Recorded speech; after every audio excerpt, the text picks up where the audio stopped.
একটা সময় ছিল যখন আমরা ভেবেছিলাম কলকাতা মেডিকেল কলেজে অভয়াকাণ্ডের পরে হয়তো সমাজ জেগে উঠবে, আদালত জেগে উঠবে, কিন্তু কি হলো? ন্যায় বিচার এখনো বহু দূরে। এরপর হলো কসবা ল কলেজের ঘটনা। একটি মেয়ের সাথে এমন অমানবিক আচরণ করা হলো যা শুনে প্রতিটি মায়ের বুক কেঁপে ওঠে। কিন্তু তার বিচার? আজও সেই মামলা আদালতের টেবিলে দুটো করে জমে থাকা একটি ফাইল, আর এখন দুর্গাপুরে একটি মেয়ে যে উড়িষ্যা থেকে তার সমস্ত পরিবার ছেড়ে পশ্চিমবঙ্গে এসেছে শুধুমাত্র মেডিকেল কলেজে পড়ার জন্য।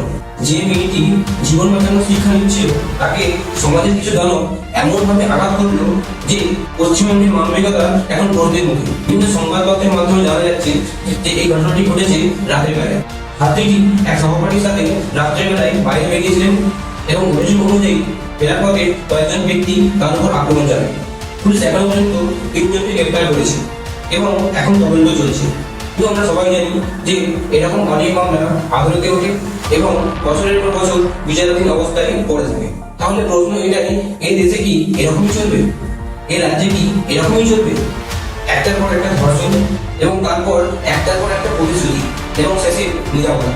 এটি কি শেষ পর্যন্ত সমাধান হয়ে দাঁড়াবে একটি ধর্ষণের? কিন্তু ইতিহাস বলে যখন ন্যায় ঘুমিয়ে পড়ে তখন জেগে ওঠেন মা।